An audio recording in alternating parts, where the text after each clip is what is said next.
Hello, everyone. Welcome to the NewsBrowse News Broadcast. NHK reports that China's defense ministry has announced a joint naval exercise with Russia to be held this month. The drills will take place in the waters and airspace near the eastern Chinese city of Qingdao. According to the ministry, the exercise aims to jointly address security challenges and safeguard regional peace and stability. Following the drills, selected forces from both countries will also conduct a joint maritime patrol in parts of the Pacific Ocean. Vessels participating in the training include Chinese guided missile destroyers and a submarine.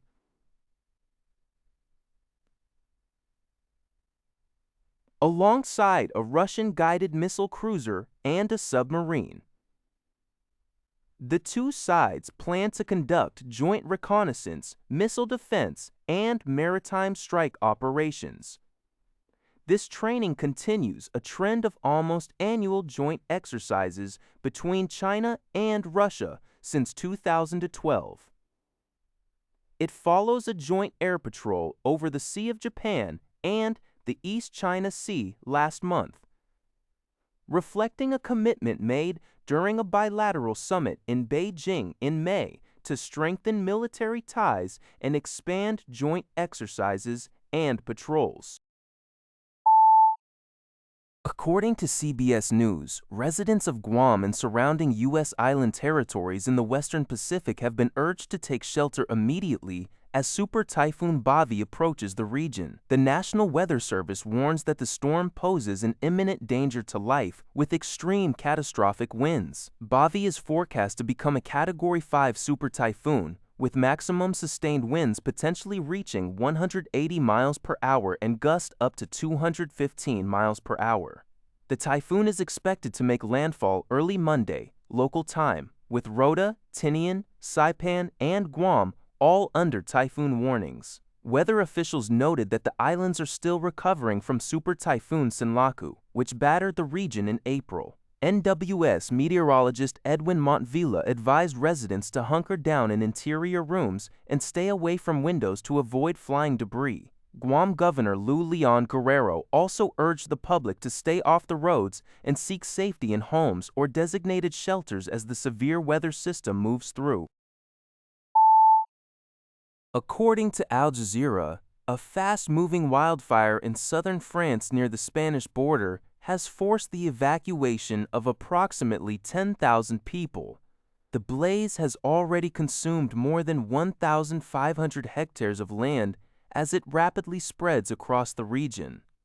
Firefighters are actively battling the fire from both the ground and the air using water-bombing aircraft and ground crews. In addition to securing residential areas, local officials are currently assessing whether the active wildfire will cause any disruptions to the upcoming stages of the Tour de France, which is scheduled to pass through the affected areas. There are currently no reports of casualties. According to a report by Liberty Times, Pastor Jin Mingri, the founder of the prominent Chinese underground Christian Zion Church, was released by Beijing authorities on July 4th, coinciding with the 250th anniversary of U.S. independence. Pastor Jin has safely arrived in Los Angeles, California, where he reunited with his family. His release is widely believed to be a direct result of diplomatic efforts by U.S. President Donald Trump, who personally raised Jin's case with Chinese President Xi Jinping during their meeting in Beijing in May. Chinese officials reportedly admitted that the release was a humanitarian arrangement agreed upon during the summit and timed to express goodwill on the U.S. National Day. The Zion Church, established in 2007, was closed by Chinese authorities in 2018 during a crackdown on unregistered religious groups. Pastor Jin was arrested in October last year, alongside roughly 30 other members. While some have been released on bail, human rights advocates emphasize that at least 8 church members remain detained in China. According to a report by the Canadian press, 7 countries within the OPEC alliance have agreed to modestly increase their monthly oil production starting in August. This decision, announced on Sunday, marks the 5th consecutive month that the alliance has raised output, this time pledging a combined increase of 188,000 barrels per day. The participating nations include Saudi Arabia, Russia, Iraq, Kuwait, Kazakhstan, Algeria, and Oman. This move comes as global crude prices slide to pre-war levels, driven by market optimism following an interim agreement between the United States and Iran to halt their military conflict. Under this temporary deal, Iran agreed to allow unimpeded shipping through the vital Strait of Hormuz, while the U.S. agreed to end its blockade on Iranian ports.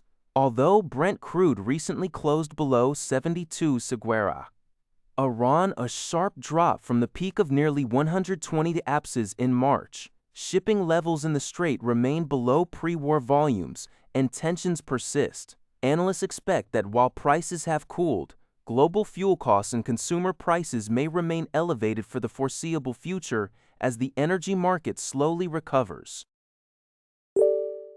That's all for this video. Thank you for watching. See you in the next video.